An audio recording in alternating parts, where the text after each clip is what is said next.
Oke, teman-teman, kita bertemu lagi, ya, pertemuan ke-6 untuk bedah buku mesin diesel penggerak utama. Ini sangat penting dari 20 setapak demi setapak, selangkah demi selangkah, kita maju terus sampai pertemuan yang ke-20.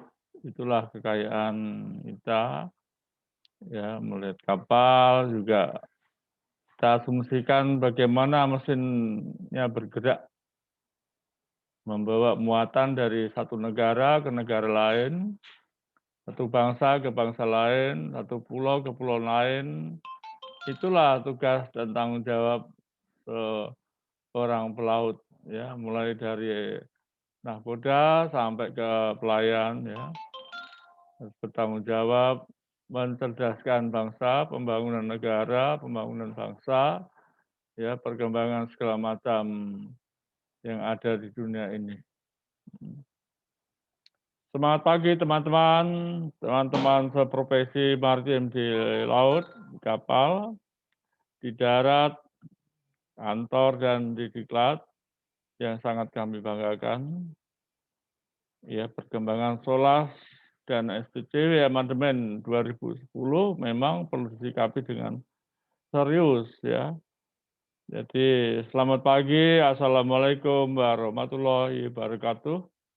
Salam sehat sejahtera.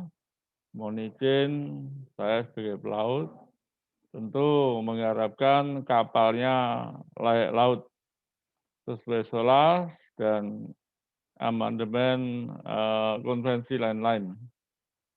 Saya juga sebagai perwira kapal, marine spesialis, dosen ilmu pelayaran, marine surveyor, juga penulis buku ajar yang tidak akan pernah habis. Disiplin ilmu apa saja kalau dikembang-kembangkan terus, dianalisa-analisa, diperhitungkan sampai titik nadir. Jadi nggak akan pernah habis, ya. Jadi jangan biarkan talenta Anda atau profesi Anda berhenti di satu tempat. Sebaiknya dikembangkan terus, apalagi musim pandemik ini. Jadi tingkat penelitian lebih utama mengembangkan profesi yang ada. Demikianlah, ya, saya tergugah tahun ini 2021 dengan bedah buku, nggak cukup hanya diajarkan di kelas. Kelasnya pun sekarang juga nggak ada, ya, SIM daring, online. Maka dari itu YouTube channel yang saya luncurkan dalam bulan kemarin rasanya sangat bermanfaat, ya, untuk memberi kesempatan kepada teman-teman semua, juga termasuk taruna, untuk membuka pikiran, ya, membuka bahwa tugas kita ini dengan talenta masing-masing sangat penting. Yang disebut bedah buku mesin diesel penggerak utama kapal. Hari ini kita akan membahas modul 6 dari 20, yaitu sistem bahan bakar minyak dan udara berjalan. Tentu udara juga berkaitan dengan bahan bakar, ya. Sistem bahan bakar minyak, sistem udara untuk jalankan mesin, ya, air starting system, juga sistem udara kontrol, ya, automatic control, dan seterusnya. Saya tetap bangga sekali dengan alma mater yang telah melahirkan saya sampai hari ini tetap masih bicara tentang alma mater. Baik alma mater yang di Semarang, ya, juga alma mater yang di AIP, STIP, dan terlebih untuk alma mater Balai Besar Pendidikan dari Perhubungan Laut, ya, Kementerian Perhubungan, yang mengantar saya menjadi begini. Ya tentu tidak cukup terima kasih, kecuali saya juga mentransferkan ilmu-ilmu dari diklat ketiga diklat ini kepada generasi penerus yang pada saat ini terkendala dengan pandemi COVID-19. Sistem bahan bakar minyak, mesin diesel ini eh, kalau untuk mesin yang di bawah 5.000 HP, umumnya pakai minyak bahan bakar yang ringan ya. Tetapi kalau yang kapal besar itu karena menyangkut keekonomian dan tenaga, menggunakan bahan bakar yang berat. Jadi ini penting buat, teman-teman kalau biasa di kapal yang kecil ya mesin dieselnya cukup untuk pakai MDO atau pakai solar, ya. Jadi tidak perlu tambahan ada purifier dan lain-lain karena, apa, termasuk minyak ringan, minyak putih, solar, udah bersih. Kita sedikit belajar tentang komposisi bahan bakar dalam persen ya. Itu kalau menurut teori ya, yang ahli-ahli kimia lah kira-kira, mengandung zat arang atau Charlie persen sekitar 12%, zat air ya hidrogen itu kira-kira 1% atau kurang dari 1%, zat asam 0%, berat atomnya 16 ya, dan belerang ya, berat atomnya 32. Ini selintas bagi teman-teman ya untuk oiler atau untuk anak buah ya sekedar pengetahuan umum. Tetapi untuk ATT 5 dan 4 ya mengenal lebih meningkat dikit. Paling enggak bisa menjelaskan umum. Untuk ATT 3 dan 2 ini sudah mengarah kepada analisa ya, kepada analisa perhitungan, bahkan efektivitas bahan bakar itu kita kasih. Kira-kira gitulah ya. Oke, kita kasih bahwa bahan bakar itu menjadi sangat penting. Selain dia sebagai bahan bakar yang untuk menggerakkan mesin, juga nilai bahan bakar ini menjadi perhatian semua pemilik kapal. Ya, ini di satu tongkang bahan bakar ya, atau oil barge.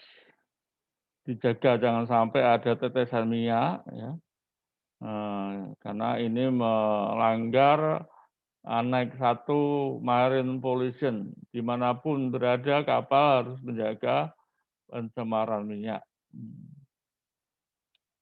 Perhitungan neraca panas ya, kita bisa lihat tadi ada unsur karbon, hidrogen, O2, sulfur, nitrogen. Ini untuk ATT 3 dan 2 ya wajib mempelajarinya, perhitungan-perhitungan bahan bakar. Ya, kalau insinyur-insinyur di kantor ya wajib mempelajarinya. Pembakaran sempurna ya. Ini kita bisa lihat ya C plus O2 seperti CO2 itu menghasilkan 340 Joule. Ya. 2 tambah O2 itu juga menghasilkan 1.200 Joule. 22O ya. Kalau sulfur sama O2, SO2 menghasilkan 105 ya. Kandungan-kandungan inilah yang menjadi perhitungan untuk ATT 2 paling enggak sampai ATT 1 yang mengarah kepada analisa ya dan penelitian. Tetapi secara umum semua orang mesin ya baik anak buah maupun bawah buah itu mengenal bahwa bahan bakar yang dipakai untuk membakar mesin untuk tenaga tidak seluruhnya dipakai menjadi tenaga poros. Nah, ini yang perlu dipelajari bahwa ada sebagian panas bahan bakar yang terbuang oleh gas buang. Kurang lebih 30% ya, tergantung pembakarannya sempurna apa tidak. Kalau nggak sempurna ya mungkin 32%, kalau sempurna barangkali terbuangnya sekitar 28% ya. Ada juga panas dari hasil pembakaran itu untuk radiasi ya, yang terjadi di dalam silinder. Radiasi itu nggak kelihatan tapi ada ya.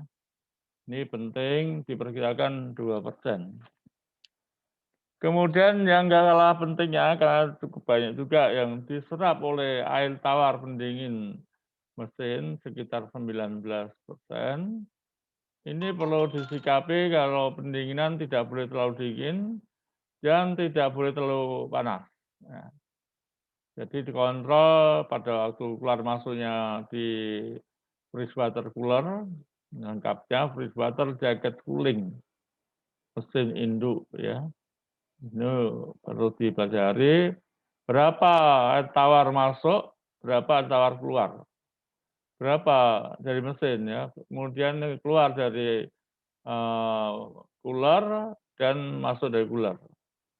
Kemudian berapa tekanannya dan ini merupakan teori yang cukup variabel mengenai tenaga mesin diesel tersebut. Ada lagi 2% untuk udara bilas ya, terbuang pada saat mesin itu langkah pembuangan itu pasti juga membutuhkan udara ya, membutuhkan udara yang bersih untuk sedikit flushing. Kalau hanya mengandalkan langsung buang tepat 0 derajat ya nggak bisa ya. Jadi ada udara pembakaran, udara bersih untuk mendorong gas buang keluar. Nah, itu yang akhirnya meningkat, mestinya gas buang itu kira-kira 0,1%, ditambah udara baru 2% ya, jadi masih ada kandungan O2-nya sekitar 1-2% ya. Kalau boiler itu masih ada kandungan sampai 5% untuk flushing ya. Kita lihat ada lagi panas yang terbuang terikut gesekan mesin. Ini airnya tenaga bahan bakar yang terbakar di pembakaran itu efektif hanya menghasilkan kurang lebih 40%. Jadi nggak seperti bayangkan orang teman-teman yang bukan orang teknik, wah 100% terbakar sekian kilo, 10.000 kilokalori terus dia yang langsung berfungsi untuk menggerakkan mesin, enggak ya. Ternyata kalau masih dibagi-bagi, ini yang terkenal namanya neraca panas atau diagram Sankey.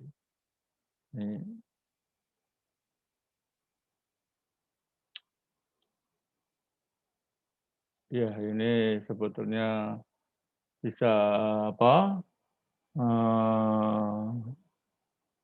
Bisa animasi, tapi ya saya nggak tahu aslinya animasi, tapi ini kok nggak bisa bergerak ya. Jadi secara garis besarnya ini udara masuk sumbernya ada dari turbo cas yang menghasilkan pompa udara, kemudian masuk ke mesin ya. Nah, kemudian langkah 1, 2, 3, 4 sesuai mesin 4 tak dan keluar terus untuk menggerakkan turbo cas kemudian ya. Nah, turbo cas ini sebuah turbin gas buang, dilengkapnya exhaust gas turbo cas. Dan dia akan berputar sekitar 10.000 sampai 20.000. Dan hasilnya untuk menggerakkan blower atau kompresor atau apalagi misalnya ya. Blower turbo cas dan menghasilkan udara bersih dengan tekanan cukup lumayan. Ini berbanding lurus dengan pembakaran yang tadi kita lihat di neraca panas. Nah, mari kita lanjut. Nah, sistem bahan bakar minyak mesin Indo ya. Di bawah ada bahan bakar, kalau yang di atas ada air tawar ya. Kita bisa lihat bahan bakar juga pakai purifier dan seterusnya. Istilahnya yang terkenal double bottom fuel oil tank, fuel oil transfer pump ya, filter strainer, fuel oil selling tank, setting tank ya untuk mengendapkan minyak-minyak bahan bakar. Fuel oil di sini heater ya, dipanasi. Kemudian masuk purifier, dari purifier naik lagi ke tangki harian. Ini saya gambarnya terbalik ya, harusnya tegak, ini tidur. Kemudian ada evo pump, evo heater lagi ya, bos pump dan seterusnya, sistem bahan bakar. Masih juga. Nah, kita sekarang nggak melihat yang merah lagi, tapi yang abu-abu yang disebut sistem udara berjalan mesin. Ya. Jadi mesin ini untuk kapal besar digerakkan bukan dari aki atau dari toren ya. Torennya itu pakai startnya pakai udara berjalan. Jadi mesin-mesin besar itu digerakkan oleh tangki udara yang bertekanan sekitar 30 bar, kemudian mendorong ke salah satu silinder sesuai firing order, sesuai tugasnya ya. Itu perlu teori yang mendalam untuk kelas 3 harus menguasai betul ya. Kelas 4, kelas 5 juga harus juga namanya masinis. Ya. Oke, kita lanjutkan lagi. Ya, apapun bagi teman-teman yang sudah lihat kapal Broadbaker berkali-kali mungkin agak bosan, tapi sudut pandangnya beda ya. Kalau kemarin kita mengenai muatan, mengenai kamar mesin, kalau ini kita lihat kapal sebesar ini berapa pemakaian bahan bakarnya. Yang pasti saya mengikuti seminar ABS, itu bahan bakar antara 42% sampai 50% dari biaya operasi kapal. Bayangkan tuh ya, separuh operasi kapal itu dimakan bahan bakar. Oleh karena itu, setiap masinis, terutama KKM, masih 2, cobalah selalu membuat analisis atau penelitian untuk penghematan bahan bakar, walaupun sedikit. Tapi kalau sedikit demi sedikit kali hari ya banyak ya. Ini jumlahnya bahan bakar cukup tinggi. Oke, mulai berpikir apa yang Anda pikirkan, yaitu tentang bahan bakar. Untuk kapal charter itu yang paling berat adalah bahan bakar. Nah itu, maka dari itu dari perusahaan pemilik penyewa kapal dia akan memperhatikan dengan serius pemakaian bahan bakar setiap harinya. Jadi misalnya untuk tugboat ukuran sama kok pemakaian bahan bakar berbeda ya. Kita harus bisa menjawab karena tahunnya, karena propellernya, karena semua yang mempengaruhi pemakaian bahan bakar. Ini harus dipertanggungjawabkan dan bisa dijawab dengan jelas ya. Ini sistem udara berjalan ya. Jika sudah dipotong, masuk ada pembagian udara sesuai firing order, sesuai hilir mana yang harus dijalankan gitu ya. Ini kalau nggak menguasai betul jangan sembarangan nggak buka tentang sistem ini ya. Karena ini sangat sensitif. Bisa-bisa mesin nggak jalan lagi ya. Ini ada 2. Ini saya gambar sendiri ya, dengan tangan saya sendiri. Ya 100% lah. Saya gambar sendiri. Sistem untuk mempermudah teman-teman melihat skema bagaimana sebuah sistem udara yang dijalankan untuk menggerakkan mesin maju dan mundur.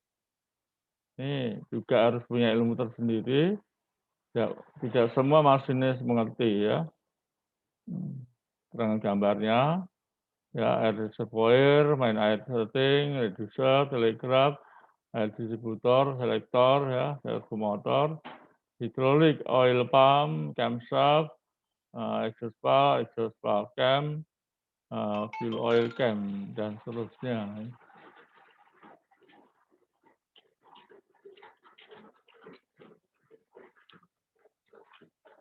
Oke, tanpa gambar ya, tanpa grafik tadi, nggak ada seorang pun masinis bisa UT-UT ini. Paling kira-kira meraba-raba ya, sebaiknya jangan. Kita cari instruction book-nya, manual instruction book. Ya, karena ada gambarnya pun juga kita harus lihat tiap komponen ini harus kita servis. Entah sistem hidrolik, entah sistem pneumatik, ya itu harus diperiksa dengan baik. Ya, jadi nggak boleh terkebur atau langsung mengerjakan karena setiap mesin punya model yang sendiri-sendiri. Ya, jadi tentang tadi air starting valve punya model sendiri-sendiri. Jadi kita harus kalau mau bongkar pasang itu ya air distributor dan lain-lainnya harus dibantu dengan manual instruction book. Jelas ya. Rangkuman. Ini rangkuman penting saya muatkan. Sistem bahan bakar pada sebuah mesin diesel merupakan salah satu bagian penting yang harus mendapatkan perhatian khusus. Selain sistem ini sangat berkaitan langsung dengan pergerakan mesin utama.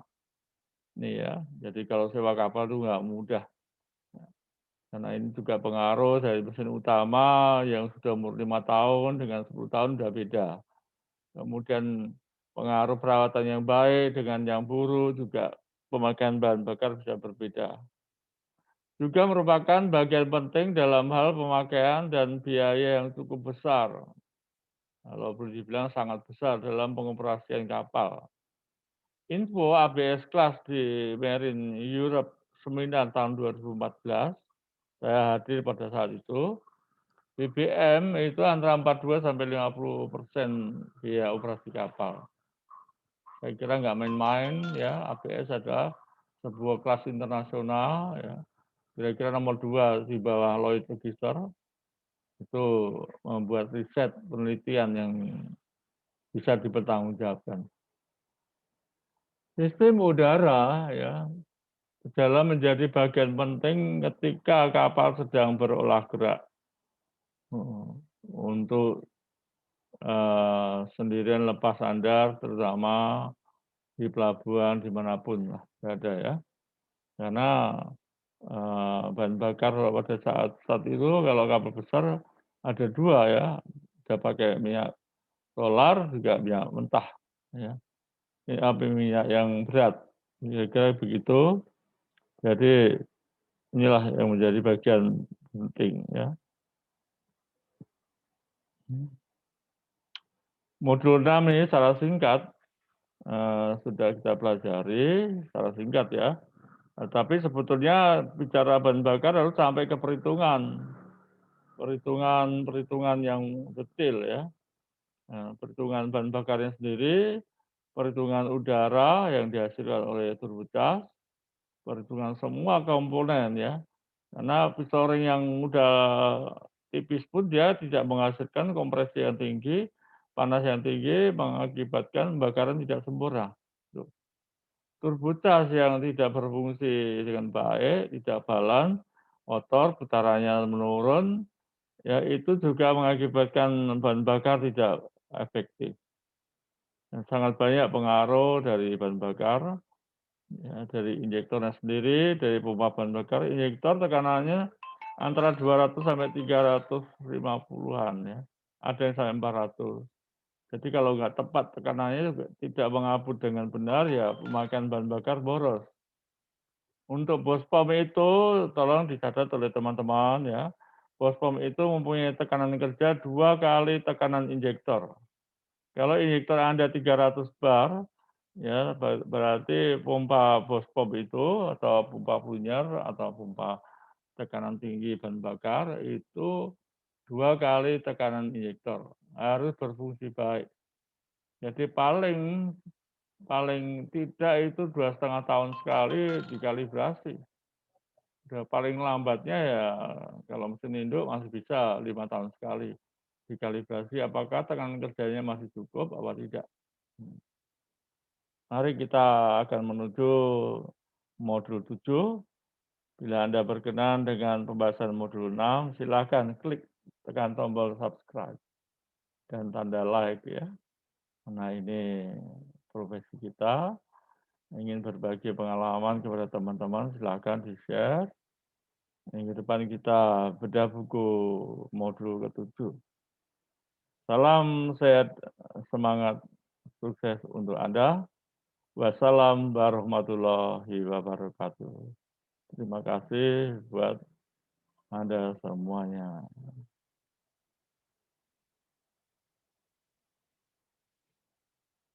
Ya, terima kasih. Sekali lagi yang sebesar-besarnya. Kita akan jumpa di modul ke-7.